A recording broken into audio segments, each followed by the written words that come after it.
Hello, everybody. Let us know when you come on. Want to make sure that we give people time to join.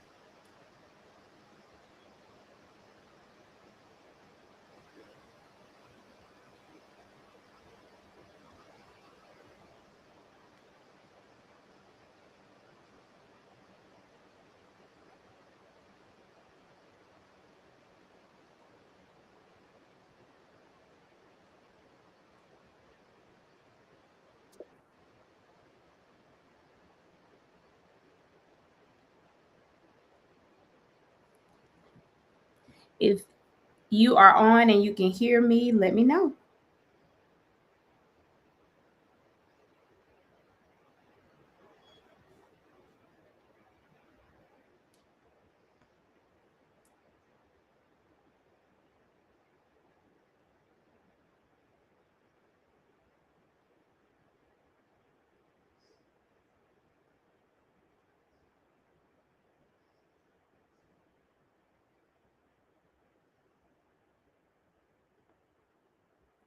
What time is it? 7:03. James will give it like one more minute and we'll go ahead and get started.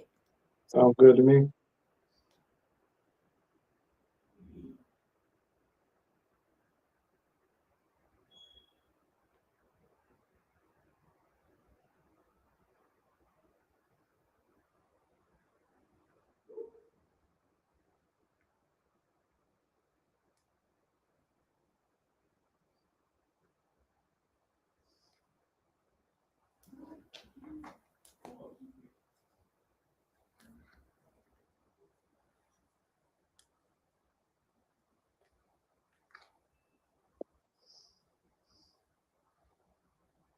Hey, Rick. Thank you for joining us. Can you hear me? Let me know that you can hear me.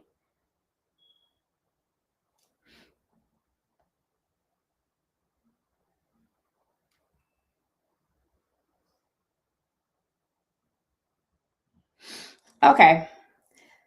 Rick, let me know if you can hear me. And if you can, then we are going to go ahead and get started. Just want to make sure that you guys can hear us clearly. Okay, perfect. All right. So thank you all so much. I know people will be trickling in and they'll have questions, but I am super, super excited today. Let me go ahead and bring me and James on.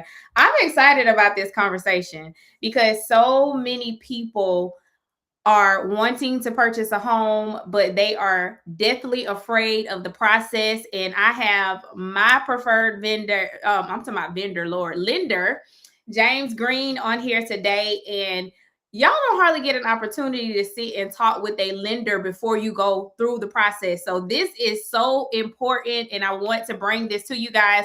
This will not be our first live. We will do multiple lives just to bring you the information that you need to be able to make an informed decision and know where you are in the process to home buying. So I'm going to let James introduce himself, and then I'm going to tell you guys why I love working with James. So James, could you please introduce yourself to the people? Hey, yes, I'm James Green. I'm with Nexa Mortgage. I'm a branch manager.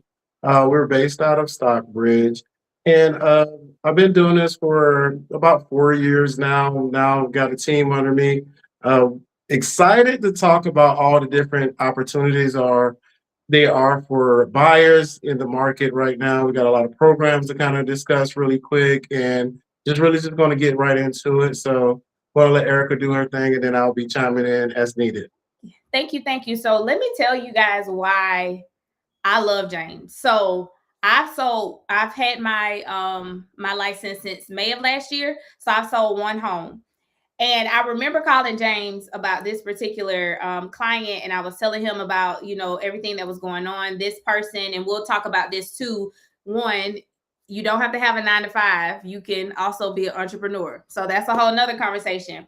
But I had a client that was an entrepreneur that ended up going to someone to do her taxes, and they ended up not doing it where it was showing basically no money.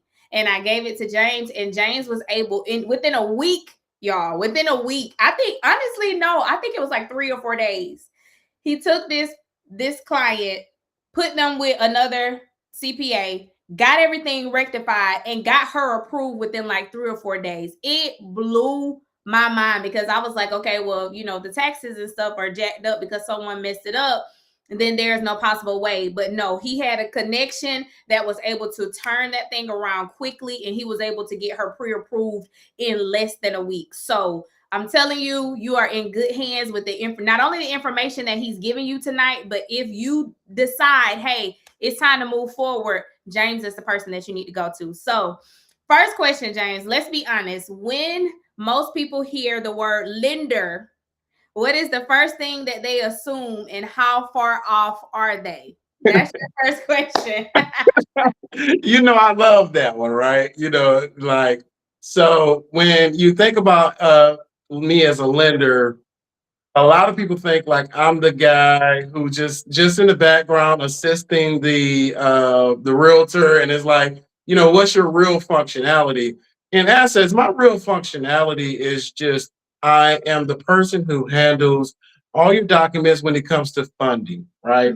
And it's kind of like overshadowed because, for one, you can't have a lending show because I can't go on there and talk about people personal business. So it's not as it's not HGTV Right. type of situation. So we kind of get mixed in as the lender realtor combo. So it's like a lot of people think like their realtor and the lender is the same person, when actually it's not a solo, it's more of a duet. Like we're not sealed, we're outcasts, so it's kind of that thought process of how I get it done. So I always tell people, hey, I'm the person that's going to talk about finances, money, two most important things, what do you want to put down? What do you want to actually pay monthly? Those are the things that I really, really double down and let people know that, hey, I'm here strictly to get all in your business, because that's gonna happen.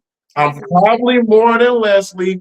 I'm probably more than likely going to know more about you than your spouse, because I'm going to know legitimately your credit score, all those banking accounts that you got hiding money all over the place, you know, that firm account that you went and got that payment plan with. Like, I'm gonna know all of that stuff. And so the reason I know all of that stuff, I have a lot of sympathy when I'm talking to people, because I know at this point I'm looking at you, and nobody how I look at you and nobody else can look at you this way, because I'm looking at everything about you on paper. So they're vulnerable, essentially. Yes. To be Yeah. able to give that information to you, and that's very Yes. important. I do want to say, for those that are joining in, thank you so much. Put your questions in the chat. This is your opportunity to talk to a lender. Do not miss out on this opportunity. So please make sure that you put your questions in there. Also, at the end, I'll put a link so that you can get free resources after the call. You can get the replay and all of that. So yes, I tell my people, listen, I ask them so when I'm doing my buyer spiel with all of my clients, I ask them, what are you looking for? Where are you? Are you renting? Do you what's your dilemma right now? Like, what are you trying to do? But I always go to the lending question. So when I go to James, I say, James, I talked to such and such. They're ready to move forward in a home. This is their credit score, ideally. They do have a full-time job. They've been there XYZ. They have student loans, or they don't have student loans. They have credit cards, or they don't have credit cards. They have a car loan. Like, I ask all of those things, and I tell them up front, I said, hey, my lender is going to ask these questions. So let me go ahead and give you these 4 questions. I'll go to him, because at the end of the day, I tell people, it is easy to go and look for homes. You got to get through the lender first. The lender is the part. If you do not have a pre-approval, we can't go and look for any homes, because we don't know what you qualify for. So that is the sole purpose of the lender, like you said, to get in your business.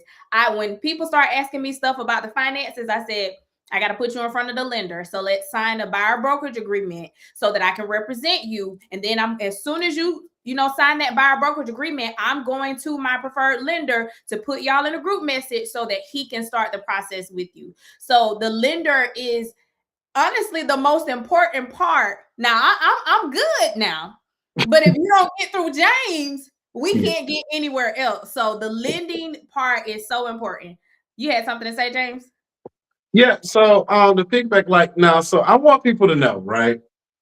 You're putting it lightly on how you give information, right?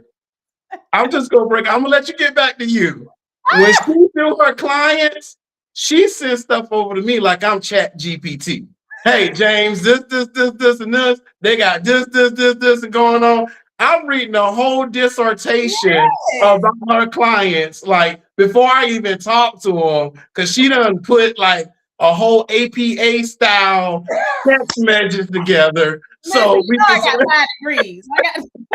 so we out here, I'm out here reading this in real time and I like, all sure right, do. well, let Real. me, but you, that lets me know how much you care about your clients because you're Absolutely. asking all of those questions. You're making sure, hey, James, before you talk to them, this is kind of, a brief synopsis of what they got going on. So I wanted to piggyback off of that. Yeah, absolutely. And it's important because something may, trigger me. And I'm like, oh, okay, well, I need to ask James about that because we want you to be informed. And I want James to know what's what because James may say, okay, well, can you go back and ask this or, do this? So I'm not getting in the lending sphere because that's his thing, but I want to make sure that I set expectations with the client. So when you do get in front of James, you already know what to expect, what he's going to look for. James gave me a full script. So I send this out now for them to put in their application, for them to, submit for their credit pool. So we work together to make sure that you guys are informed, make sure that you understand that we care and we want to get you to that point. So that just builds that trust and that credibility with us. So question number 2, James, what's the number one thing you wish buyers knew before they ever picked up the phone to call you? So the biggest thing I wish people would know is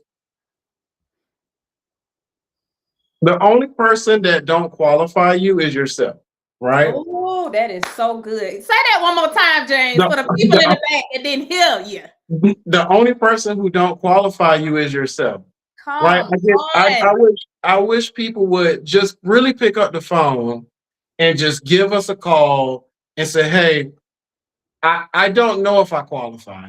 I get so many people on the phone and they're like, James, there's no way I'm going to get a house. I got this going on. I got that going on. And my answer is always, let me take a look at your file. Let me see what's Oh, going on for you. Let me work with you. Let's develop a plan. Let's, no matter where you're at in life, right? I that is meet you where you at, and then we figure it out together. So that's one of the biggest things that I wish, all the other things pretty much fill themselves out. But I think the biggest thing is if people would just give themselves a chance and give us a chance. Oh, that is so good. That is so good. And I want to say in the Black community, hello, we count ourselves out before we even go through the process. I'm no, I ain't gonna qualify. I'm like, we're so scared of the knowledge. We're so scared of someone saying it's because it's not a no. We're afraid of someone saying not right now. But if you don't know, if you don't get in front of the lender, you could actually, in fact, be where you need to be. Your credit and everything doesn't have to be perfect. You have to have a stable, balanced profile. They're not asking for perfection, but we count ourselves out. We count ourselves out every single time. So I absolutely love that. So going into the credit score thing, because that's the big thing. What does that ideal credit score need to look like? And what happens at the different stages? If you're in the lower end, middle end, high end, what does that look like for someone? Okay. So this is some of the rules, right? Your lender can take a 580 credit score, right? Okay. Legally we can take in a 580 credit score. However, what comes with that 580 credit score, a lot of times lenders are going to ask you to put 10% down, Okay. right?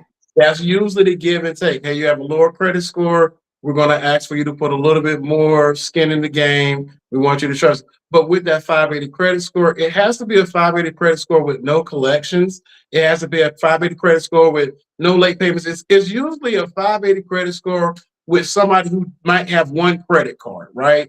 Or they might have a credit card balances that they're not. So it's usually, it's got to be a 580 credit score, but it doesn't have to have, it does not, you cannot have a lot of negative remarks on it for it to pass, Okay, right? got it. Then we can move to 620. When you go to 620, you open yourself up to a lot more of down payment assistant programs. Okay. It's more of a sweet spot for when you're teetering between FHA and conventional. That's probably at the bottom line of conventional, more of the upper end of FHA. So you can still get, the options there that are maybe available to you. Because of last year, conventional removed their credit limits to give people the opportunities to actually get a conventional loan at a lower credit score. Uh-huh. Also, that was the other reason for them lowering the credit score is because it was a regulation that said certain people who didn't qualify in the United States a certain way could not do FHA again. So in order to give those people a chance, they conventional said we won't do a credit requirement. So now we can still let those people who might not have the right citizen status actually still apply to buy a house in their primary residence. So that's the reason why conventional said we won't have a credit score anymore because they're trying to make sure everybody is being taken care of. But then we're going at a 620 credit score. Now Mhm. we're saying, hey, you can go down payment assistance, you can go with conventional. Now you get into the 640 credit score, you open yourself up to grants and things of that nature. So now it's a different level of like help that you can actually get into, and there's a lot of things that Georgia, where we're at, offer for a lot of people as well. So you got the options for down payment assistance. You got a lot of grants out there. Once you get to 640, conventional 640 is really where they start really moving for you. What's the So, difference between conventional and so FHA the, for those that don't know? the biggest difference between FHA, people don't know this, is first time home buyers for conventional, you can put 3% down. First time I home paid buyers, more when I first got yeah, mine. So home, that's good yeah, to know. yeah. First time home buyers for FHA is 3.5%. Right? Now, this is where the give and take kind of happens. Mhm. FHA gives you a lower interest rate, right? But FHA charges you what is considered an upfront funding fee. Okay. That upfront funding fee gets rolled into your loan.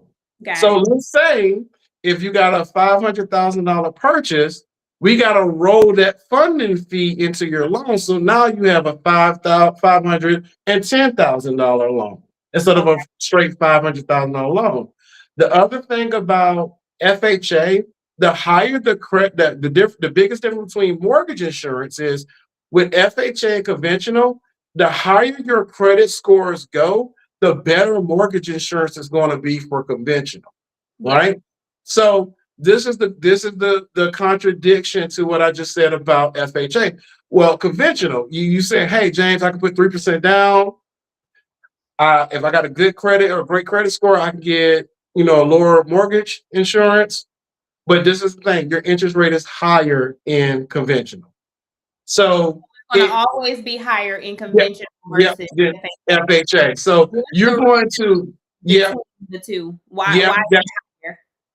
So the reason why conventional is higher is because FHA is ran through the government. Remember, any loan that starts with an A, that means America. That means the government has their hands in it. A lot of people don't notice if you got an SBA loan, make sure you keep that paid up because if you default on your SBA loan, you cannot get an FHA loan.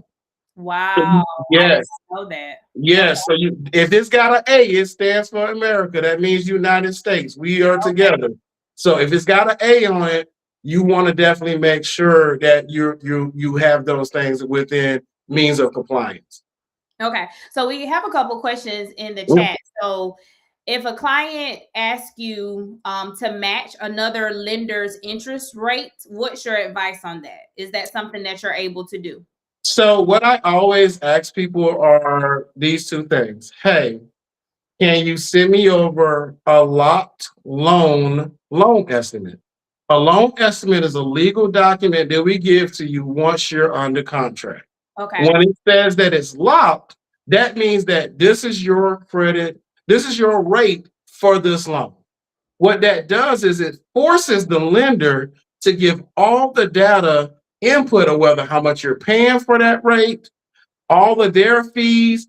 So it shows everything. But if it's not locked, it fluctuates until it is locked. So a Mhm. lot of times I tell people, hey, send me a locked loan estimate. Let me take a look at it. Let me compare and see what one of my banks can do. And yes, we can possibly beat it or match it. But just a lender telling you, hey, I got this rate right here, and your rate is not locked, then now we're playing on a slippery slope because it's not real. Gotcha. So that's how I handle those. Okay, that makes sense. So we had a question on what if you find a house in a rural area? Is there any differences in loan types or anything like that? Absolutely.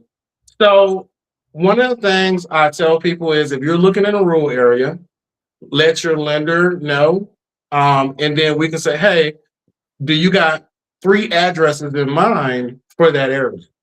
What I'll do is I'll plug those addresses in and see if they're USDA Okay.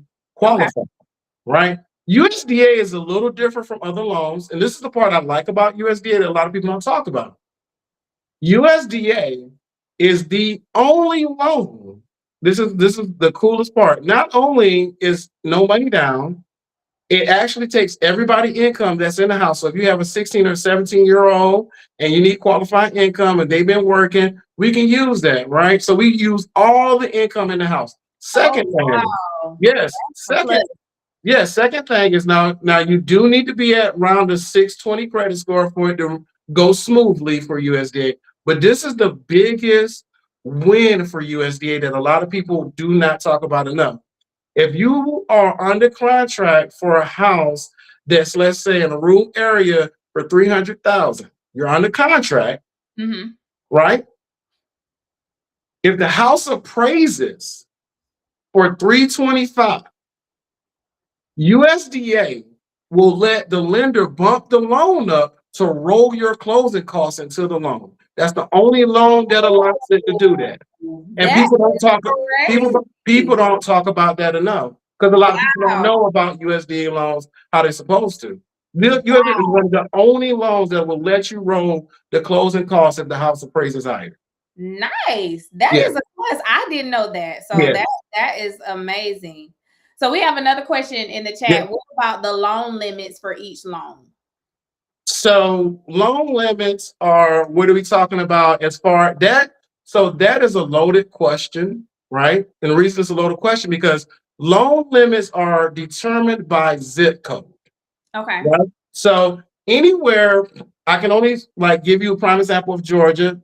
We can go on other states, but Georgia is my primary hub. Yeah. So your housing market in your bigger counties, Fulton, Gwinnett, Collin, those are going to be at a higher FHA rate than it would be in a Beebe County or Rockdale County or Douglas County because of the FHA loan limits is driven by the median annual income of that area. Okay. That makes sense. So it's by zip code.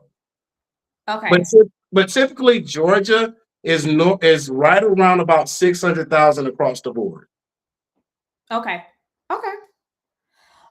So another question for you. How many people have actually come to you that really thought that they couldn't qualify, but you were able to get them qualified? What's that percentage? And what are some of the examples of why they thought that they didn't qualify and how did you overcome that? Right. That's usually roughly about 15% of my business now. If I was a couple of years ago, it'd probably be more than half. But now the type of clientele that I have now is about 15%.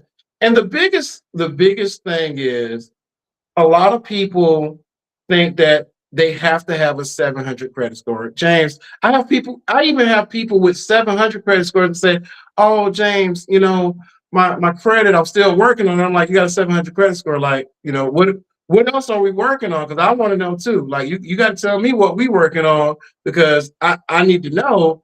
And then a lot of times I'm like, "Well, you're going to spend money on fixing this, but you can actually put it towards getting into your house."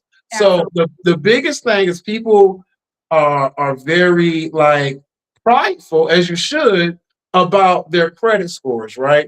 And that's always the thing. Hey, James, I'm at a 630 or I'm at a 650 and I'm trying to figure it out. I'm like, well, we figured it out. You're at where we need you to be at. We can figure it out together. The other part about it is people always think like they have to have 15, 20% of the purchase of the money that they need, right?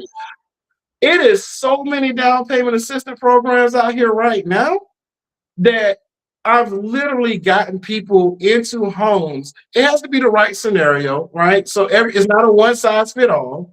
But I've literally gotten people into homes and they actually got a check back at closing. Look at So God. Come on so here. it's that, right? So Yeah. it's more or less like always make sure your income is stable, whether it's W-2, 1099, self-employed, right? Always make sure that's stable. Always make sure your credit is in a good place. It doesn't have to be in a perfect place, but make sure it's in a good place. And always remember when you're thinking about what you're going to give versus what you're going to get, sometimes using that down payment assistance with a little higher interest rate is going to save you so much money because think about it this way. On average, when I do down payment assistance, it's 5% of the purchase price. So if you're buying a house that's $300,000, I'm giving you $15,000 for down payment, Yeah. which then in this market is such an aggressive buying market. Everybody should be in it because it's so much inventory that you can actually ask the seller to cover the rest. So Yeah. now I gave you 15. This on FHA, the seller can go up to 6%. They done gave you 18. Now you got $33,000, and we got to figure out what we're gonna do with this money on Exactly. your profile. This is one of the sleekest things I've ever done for somebody. Yeah. This is real. So we got 33,000 for the client.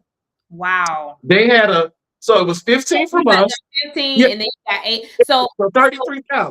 while you're giving this story, we had a question about Yep, seller concessions yep, per yep, loan type. yep, So you yep, said one is 8%. So break that down for yep. us while you're Gotcha. telling the story. Gotcha. So FHA, no matter how much you put down, it's going to be a max of 6%. Okay. Right? No Six matter percent how much of the total purchase price of the total home. purchase price, Okay. right? Now, VA is 4% of the Okay. total purchase price. USDA, 6%. Okay. Now it gets tricky in conventional because conventional, if you put anywhere from 3 to 5% down, you can get 3%. Anytime you put 10% or higher, you can get 6% seller concessions. So So, that's so as far as down payment is what yeah, you. as far as down payment, it concessions on conventional is driven by down payment. Okay, gotcha. So getting back to the story of how amazing this product is, how we use it. So we got 33,000, right? On a $300,000 loan, your closing is not going to be there. What we were able to do for this client was they had an American Express card that had Mm-hmm. a $6,000 balance. Okay. So the surplus of money that they got from the transaction, we put that as paid at closing and used the surplus of money to pay their American Express card off. Literally, the attorney cut the check to American Express with their account number, and literally the surplus of money went to pay off a debt. Do y'all hear this? Do y'all hear this? First time home buyers, there is down payment assistance programs. We can go to the seller and ask for closing costs on top of what you're getting for a down payment assistance. And they were able to not only walk away with not having to pay anything at the closing table, but got a check to pay off some debt that they had. Yes. We have to get out here, y'all. Do not be afraid to get in front of the lender and let them let you know what you qualify for. I tell people this all of the time, and I want you to break this down on what are all of the down payment assistant programs out there and how do you qualify for that? Okay. So we do a lot of in-house down payment assistance, but we also accept grants and outside. So if there's a grant in your community that works for you, we get on board and get the lender that works. We get the investor, which we call the banks. We get the investor who works with that, and we partner up with that grant system, Okay. right? Now, when you're talking about down payment assistance, you got 2.5% down payment assistance, you got 3.5 down payment assistance, you got 5% down payment assistance. All the way up to 3.5% is forgivable. That means you don't have to pay anything. You don't have to do it's not rolled into your loan. It's legitimately just a placeholder. They just want you to be in the house for at least well, they at this point they updated it. They want you to be in the house for at least 12 months before you refinance and sell it, and then you are forgiven for that. So, Yeah. but then if you go to 5%, they count that as a repayable. So then it will be a small fee that's tacked onto the loan for you to repay that 5%. And then we'll do what is considered a break-even calculation to say, hey, we're giving you this up front. This is what more you got to pay on your mortgage. This is the time length that you will actually be paying this back. And a lot of times it's 5 to 6 years out. The average person lives in their house 5 to 6 years. The average person refinancing houses in 4. So those are things that I always try to educate people on, just about how to actually make down payment assistance. And that's not only is down payment assistance a power tool, but if you are someone who maybe have a 2 people household, whether it's, mom, dad, mom and a kid, or dad and a kid, or a boyfriend, girlfriend, fiance, 2 people in the house. One of the best tools and ways to use this down payment assistance program for 5%, we let you do duplexes with it. So if you can make it make sense for you, run the down payment assistance, Airbnb the other side, and now you getting a lot of Okay. money to pay your mortgage each month. And this is the good thing about FHA. You only have to live in the house for 12 months before you can rent out the other side. Whoa. So you can buy a duplex with down payment assistance, rent out the one side. You just have to be in that space for a year and then you can rent out the other side scot free. Yeah. And they're basically paying for themselves. Yeah. You got the government's money to be able Yeah. to do Yeah. whatever you need to do. And House now, hacking 101. wow. House hacking 101. Yeah, are y'all hearing this? I'm telling y'all, listen, get your questions in the chat. You need to register to get your free resources on credit building, buyer's guide, all of those different things. But you don't get this. Y'all have a lender in front of you. Get your questions answered. I'm asking questions, but listen, if you have personal questions or things that you're thinking, please make sure that you put it in the chat. So, okay, so couple other questions. Is it true that checking your credit score hurts it? So it's a rule. Okay. If you pull your credits, if a lender pulls your credit within 30 days, and that's multiple lenders. So let's say if they pull it within 30 days, that does not hurt your credit. All of those reflect as one pool because it's from one type of industry group trying to figure out who's going to get your loan. So that's one of the things. So the only times it actually hurts your credit is when you're outside of that window and now you got to have somebody else pull it again. So that's why we always say, if you're going to look, make sure you pull everything with inside that window. But someone coming in, and if I'm pulling mine through the credit apps, that's not impacting me, correct? No. So I always tell people all of the apps are free. They are. TransUnion, Equifax, Experian. Yes. Have them on your phone, put your information in there, check them once a week. Yeah. You need to keep up and you need to know where your score is. So when I'm calling and I say, hey, because I get calls all of the time and I say, hey, do you know where your credit score is? And they say, I haven't checked it in years.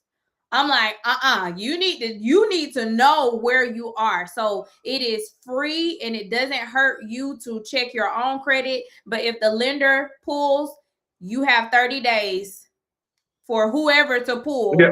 Yeah. And then after that, then it would be considered another pull. So Right. thank you for clarifying that. And please, want to please Go ahead. practice. Please practice. This is how you can stay on top of your credit. And it also gives you discipline. Practice locking your credit score with all three bureaus. That means if you get an impulse to go get a credit card, you at least get a split second to think about, like, do I really need this? Because now I got to go and unlock the credit. So put Mm. yourself in situations where you don't fall into that impulse credit pool. That's good. That's good to know. So what's the difference between your credit score and your credit worthiness? So your credit worthiness is based off of what we look as a total as a whole, right? And Okay. credit worthiness falls into how is your ability to repay. Okay. Right? Ability to repay is, hey, we're going to look at it and say, hey, you paid your car payment all these times. All right. You've paid your credit cards off all these times. It's more credit worthiness is showing that it's a consistency in payment history with no lates. Credit score is just a reflection of what you have on your credit. Okay. Okay. So for those that may have some credit challenges, how long does it normally take to repair your credit enough to qualify for a home? So for me, it just depends. It depends on which vendor you use, right? I always tell people, like, do your research on that. And it also depends on what's on your credit, right? Everybody has different things on their credit. So it's not a one size fit all kind of response, but it's just going to really vary on what's on your credit, which vendor you're using, and how fast can they react to fix those things. Okay. Now, sometimes it's 60 days, 90 days, sometimes it's 2 years. It just depends on, how much do they need to do to help you out. And I always encourage everyone to go to annualcreditreport.com. You're able to pull your expansive credit report and see every single thing that's on there for the last 7 years. So please make sure that you're taking advantage of that. So before you even get in the lender, you should already know what's on your credit. You should be able to have that conversation when you do get in front of James to say, hey, yeah, I did pull my credit this year and this is what it's showing. Y'all can have an intelligent conversation before he goes and he still has to pull your credit, of course. But let's do our due diligence. Stay on top of your credit scores, download those apps, and then make sure that you're pulling your credit report once a year because that's very important. So let's talk about this one. Do you have to have a traditional 9 to 5 to get approved? What about self-employed buyers or business owners? Let's talk about it. So for me, I've had the luxury of putting almost anybody from any walk of life into a home, right? So it's not too much that I haven't seen, whether it's business owners, flight attendants, traveling nurses, all of those different kind of things that people think is going to hinder them from getting a home. This is the biggest thing when it comes to business owners and entrepreneurs, right? You got two ways to get into a home. Either you file your taxes for at least 2 years, Okay. and you report your income, and you're paying your taxes, whether it's a lump sum or you set up a payment plan with the IRS, Mm-hmm. right? So Or let's pause on that. Did y'all yeah, hear that? You can have a payment plan with the IRS and still get approved for a home. It yes, doesn't mean that you have to turn around and pay them $6,000 in a lump sum. As no, long as he can see that you're making payments to them, you can still qualify.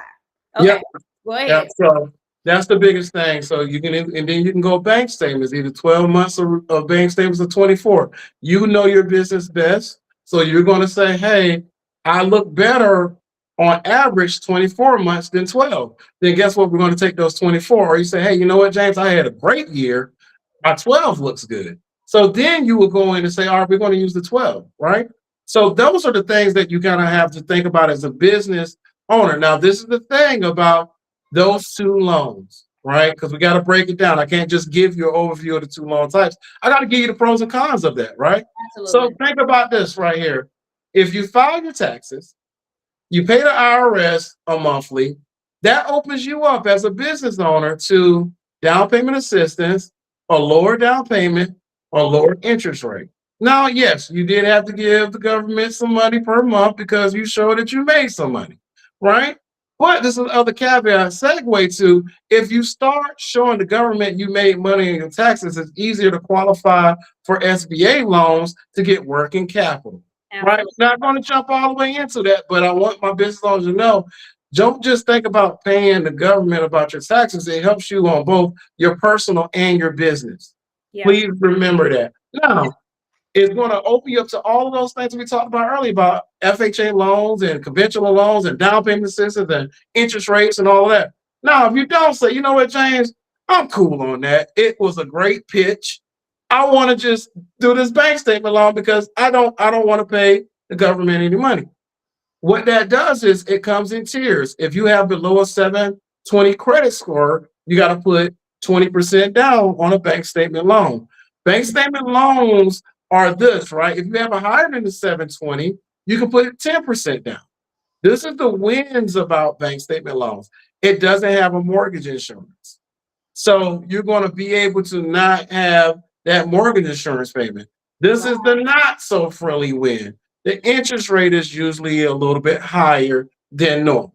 So Okay. it's usually about 1.5% higher than where you would be at on a normal loan. Yeah. Because guess what? The bank is taking on what? More risk because you didn't file taxes. Even though you put more money down, we're still going off of a bank statement that fluctuates. So it's going to be more risk associated with the loan. So that's why interest rates fluctuate from person to person. It's basically a risk assessment from the bank to saying how risky you are. That's going to determine where we place your interest rate at and how much you have to pay for your interest rate. Okay, that makes a whole bunch of sense.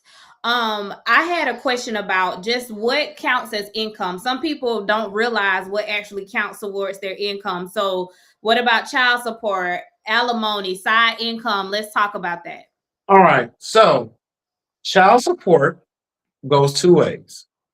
Divorce decree, have to have that shown. You have to Okay. show you have to show at least um 3 months of the agreed amount, and it's coming into your account, Okay. or non-divorce decree, just a trip an agreement between two people. You got to show 12 months of bank statements of that money coming in consistent. Okay. So there's two ways to prove that, right? Okay. Um, and when we're talking about that's for child support and alimony, both of those follow the same rules, right? Now, when we're talking about side jobs and things of that nature, unfortunately, right? If you want to show that income and at least use it, two things. If you are filing taxes, that side income needs to be on your taxes for at least 2 years, right? Or if you're going bank statement and you're showing two separate incomes, you need to let us know and identify that, hey, I'm doing this side income with my main income. And so we can break that out in your bank statement. So Got everything typically rolls in a 24-month review. So if you got other income, if you're trying to get the lowest amount of money out of pocket and down payment assistance and a lower interest rate and all of those things, just go ahead and add that income to your tax returns. Now, adding that income to your tax returns gross does not help you. I am not a tax preparer. I don't have a tax preparer license, but I want everybody who's a business owner to do this as a homework assignment, even if you're 1099. I want you to go to your Schedule C Mhm. And I want you to look at line 31. Okay. Line 31 is your net profit. Uh-huh. That's what we look for as lenders. So you Okay. know how you said I made 900,000 at line 1, and it's like line 30, you done wrote off 899,000. On line 31, you got a net profit of $1,000. We're gonna say for the whole year, we got to divide that $1,000 by 12 months because that's what you told me. Okay, so you guys are not really, you don't really care about how much income came in. It's more so No, what the bottom line ends yep, up being. yep. Okay, so that makes sense. So that's really good information, business owners. I'm a business owner myself, so they're looking at your net income. What can you afford after all expenses Yep. and everything is paid? That's what they're looking for. So line 31. So what if someone has recently changed jobs? Does Okay. that automatically disqualify them? What does that look like to a lender? So previous 2 years of income, right? Now, if you're going from being a mechanic to a truck driver, it's going to be some training involved, Mhm. right? So anytime you're switching like occupations and industries, Mhm. typically they want to see some kind of like education involved, whether it was a small CE course, just something to say, hey, you've done some time to switch over. Or if it's close enough in the same kind of like if you're a manager at a warehouse and then you became a manager at a grocery store, it's okay because you're still salary to salary. Okay. It's more or less like it's a lot of different ways to get into it, but a lot of times they just want to see that you're consistently making money. Gotcha. Okay. And they always want you to make more money when you're switching. Prime example, if you got people on here live, this is one of the sleekest things that I do for our younger first time home buyers. And a lot of people don't emphasize this enough, kind of like USDA. Did you know, fresh out of college, you do your 4 year degree, you get you get your first offer letter.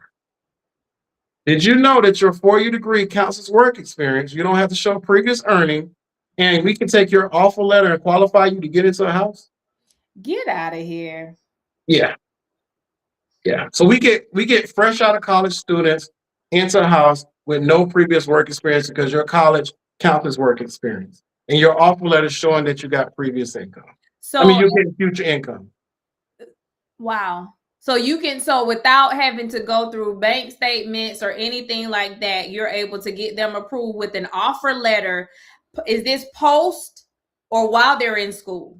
Post, they gotta show that they've graduated because that's going to let us know that you've been Okay. fully trained to do the job. And And then do you get they the have to have a job lined? You're saying an offer letter from a so job yeah, after? yeah, yeah. So if they say, hey, you Wow. graduated in May, you start your job in August, we'll say, all right, well, cool. Where do you want to, where's the job located? Is it remote or is it brick and mortar? All right, cool. We can go and qualify you for that state because we know that you got that job and that job is guaranteeing that they're going to pay you this. And a lot of times you can use your signing bonus for that job as your down payment. So what about their credit? Does the credit impact at all? They got to have the normal credit score filings, but that's going to be, you fresh out of college, unless you done, burnt the bank up, like you should be around a 600 credit score, 620. Okay, that's, I did not know that. So Yeah. your babies getting ready to graduate. I know quite a few that are getting ready to graduate. So as long as they have an offer letter to a job, they have decent credit, they are able to get their first home straight out of college, y'all. Yeah. First I'm time home telling buyer. you, you won't get this information nowhere else. People are not having conversations with lenders like this. So make sure again that we got a little bit more time, maybe about 5 minutes or so. Put your comments, put your questions in the chat if you haven't already. Register so that you can get your free resources. And then too, after this is all said and done, I can put you guys in front of James. If I'm you're here. ready, You want to see where you are? Let's go. Once you register, I will have your contact information and you can just reply back to my email and say, hey, I need you to put me in front of James. What do we have to do? Because the time is now. We're waiting and we're waiting and we're waiting and we don't know what we're waiting for. We just automatically discount ourselves. We count ourselves out. We don't feel worthy enough to be in a home. And you can actually have this and you don't have to wait. People are, oh, I'm going to wait till next year, 6 months. For what? 6 James months. don't listen. I'm telling you now, you get in front of James. James gonna get you in the house one way or the Yeah. other. We're gonna figure it out. We're gonna come up with a game plan.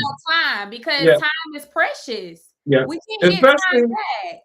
Especially in this market, when we got so many homes on the market, it's you can really be aggressive as a buyer. Yeah. I mean, you can really ask for a good bit of stuff, and you got to take advantage of this market, because if this market changes, then you're not going to have that same opportunity to negotiate all these amazing things that we can do now from the seller. Because right now, demand is not high, but the supply is there. But when the demand increases, the seller is going to say, well, I could choose this person who doesn't want anything over you who needs this. Exactly. So it is a buyer's market, meaning we can ask for, you got down payment assistance. He already told you that he got someone $33,000, y'all, towards a house. You have to get in right now. It's a buyer's market, meaning that we can go. He gave you the percentages based on the loans that are available on what we can go and ask the seller to pay towards your closing costs. So we are afraid, but we don't know what's out there. And the only way that I can't stress this enough, the only way for you to know what's out there for you is to get in front of James. Get in front of a lender. That's not my expertise. I'm the realtor. Once James sends me that pre-approval, we're going out to look at some homes. That's what I specialize in. And then I'm going to put you in front of my transaction coordinator when we close that home, and she's going to take us all the way to the closing table. But we got to get we got to get the knowledge, we got to get the understanding of where we are, what's available to us, and stop counting ourselves out. So I have one other question. So what is the debt to income ratio, and what numbers should buyers be aiming for? Because that's a big thing. So your debt to income ratio, a rule of thumb, you look at your gross and you look at all of your expenses. You do not want all of your expenses, because you still have to account for your future house payment. Mm-hmm. You do not want all of your expenses that you currently have, minus your rent, because the rent will get taken out of it. But all of your things, such as your credit cards, your student loans, and your car payment, we're going to look at those. Mm-hmm. So when you put those into your expenses portal, you don't want to have more than about 15 to 20% of that debt versus your gross, because that house is going to add anywhere from 29 to 30% of debt to your total debt ratio.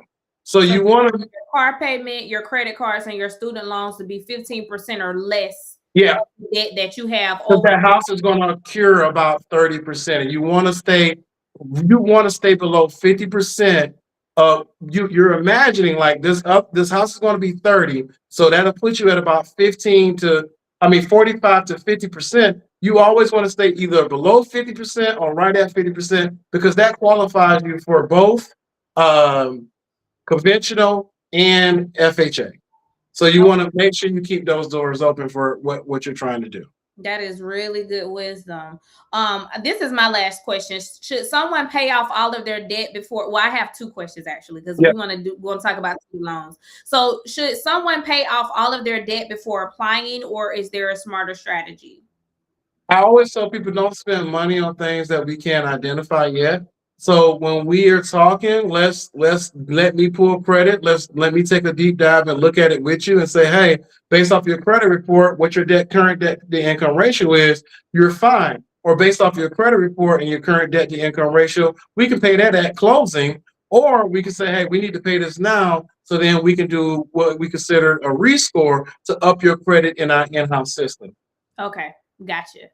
So I want to close with student loans. How does student loans impact you? What about those that are in forbearance or deferment? Let's talk through that because there's always so many questions Yep. around student loans. Okay. September 25, 2025, rule was updated. Usually you could go in and say, hey, I'm going to be able to have my student loans at zero, right? They changed that September of last year to Wow. saying it must be above zero for us to accept that payment.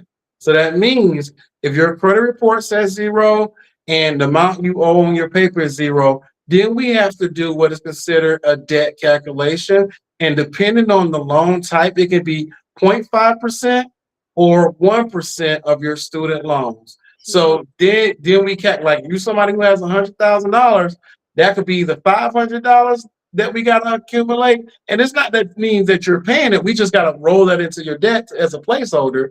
Or if you're getting a conventional loan, we got to put it at 1%. So that means you're at $1,000 and that eats into And your that's overall. $1,000 a month. Yeah. Yeah. So, but we're not saying you're paying it, right? It's just a placeholder to say this is what your potential debt could be. Or you can call student loan and say, hey, look, this is all I can afford to pay. The payments don't have to start right now, but I need for you to give me a monthly payment that's above zero so that way I can get into this house. A lot of people have a lot of student loan debt. And if you don't have a number above, even if it's $1, we can take it. So if it's $1 above that, you're going to get your win about your student loan debt. We're not going to have to calculate everything. And then we can still put that dollar there and make sure it's calculated for your debt to income ratio. So it's important to call your student loan department, let them know, hey, this is all that I can afford right now, and try to get that payment as low as possible so that it counts as an actual payment in the calculations for a lender. So if they're able to give you a $15 payment a month, but you don't have to start paying it until 2028, and you have that documentation, you're sending that over to the lender, and the lender can then say, oh, okay, well, as far as student loan payments, they only have $15 a month. And that goes versus them having to take 0.5% or 0.5% or 1% of your total student loan debt. Some of us have 100, 200, 300, just I have, depending. You went to law school. yeah, I have a client right now. When we originally did her student loan debt, it was $900 a Wow. month. We had to add into her debt to income ratio. She went and talked to them. They came back and said, all right, we understand. She went from 900 as a debt placeholder to $90. That's a Wow. lot. That's a big difference in Yeah. qualifying for a house. So Wow. it's things like that you have to make sure we're taking advantage of. And remember, everybody who you're calling on the other side is human. So always make sure you just let them know what's going on in your life, and they're human. Yeah. They'll That's figure really it out. good. That's Yeah. really good. Okay, well, I don't see any other questions, and we are hitting the hour mark. So I want to say thank you so much to James. Again, me and James will be tag teaming the entire year. So if there's something in particular that you guys want us to come on here and talk about, we'll do more first time home buyer lives. We'll also be digging into second time home buyers, but they're a first time seller. So we'll be talking about those things as well. And I'll be talking to James about maybe we can do some reels and stuff. Maybe questions that you guys have, we'll do a 60-second reel or something and then put those out. We want to make sure you have the information. We perish by lack of knowledge. We cannot be afraid to get in front of the lender. If you want to be a homeowner, guess what? Let's get you there. It's never a no. Sometimes it can be not quite or not yet, but it's never a no. So I want you guys, this was some good information. So I'm definitely going to challenge my people on my page to go back and watch this. If you register, you will get the free resources, you will get the replay. and I will let you guys know when me and James come back on. Once you get an email from me, let me know, hey, I'm ready to get in front of James. We will go ahead and get this process started so that we can work on getting you that pre-approval. It is there for y'all. James has literally given y'all the game. Somebody being able to pay off $6,000 on their Amex is crazy. I've never heard of that. Your college student being able to get out of college with an acceptance letter and get into a home, that's crazy. But it's really not crazy. We just don't know about it. But when you know better, you do better. He talked to you about a duplex, being able to get down payment assistance for a duplex. You be in one side, renting out the other side. Once you do your 12 months, then you can rent out the other side. Now you have income coming in for your family. Y'all, come on. It's out there for us. We just got to get the knowledge. And James is the man. So I want to put you in front of James. Like I said, register. Click on that link. Register. You'll get the resources. You'll get the replay. Shoot me an email back. Say, hey, I'm ready. James always ready. Me and James talk all the time. Look, James ain't got to get ready. So if you're ready to rock and roll, let's go. His team will help you get to the finish line. And it doesn't take, realistically, James, if you're able to get us a pre-approval in like a week, what's that time frame really from pre-approval to us going now? If y'all trying to look at 25,000 homes, it's going to be longer. But from the time we put in an offer, you get the pre-approval to the time we put in an offer to closing, how long realistically does that typically take? So down payment assistance is about 25 days. Without down payment assistance, we are running at about 14 to 15 days. Y'all, come on. You can be in a home in less than 3 months. Really. Less than 2 months sometimes. So it really, you got to get in front of the lender. Once you get that pre-approval, the ball starts rolling. And please, if you're wanting to buy a house, don't buy nothing else. Don't buy nothing. Because they're going to be all up in your business. Jane's going to be like, you just bought a car two days ago. Like, what? Girl, I just got you a pre-approval. Now you done bought a car. Please stop co-signing for people cars. Please stop co-signing for people cars because that counts as your debt. And don't get on. I tell people, remove yourself from that person's credit card. If they debt is high in the sky, take your name off. Take your name off them folks' credit card because that's impacting you. So yes. Last question. Can you get a home if you are retired? Absolutely. As long as you got. So the cool thing about that's kind of like besides VA, I was working with a lot of people who were retired. And as long as you got that pension award letter or that Social Security award letter, we can qualify you off of those letters. Come on, y'all. It's so many opportunities. There is no reason anybody that was on this live shouldn't be in a home if you want to be in a home. Now, you may have some work to do on your credit and stuff, and that's all well and dandy, but guess what? Let's work towards getting it done. And once you put in the work, James is going to get you the pre-approval. Period. So thank y'all so much for joining. Again, I put the link in there. So connect with us. We'll be going live again soon. I appreciate y'all. Thank you, James, as always, for your knowledge, your expertise, and everything that you do for our community. I really appreciate it because Thank you guys for having me. Yeah, absolutely. Listen, you stuck with me. You already know. So, all right, y'all. We appreciate y'all. We'll be back at a later date. We'll put up another flyer. We'll put out content just to make sure you guys are informed. And let me know. I'm ready to put you in front of James. So if you're ready, let's go. We will get you in a home in 2026. So we'll talk with you soon. Talk with you later. Bye, everybody. Bye.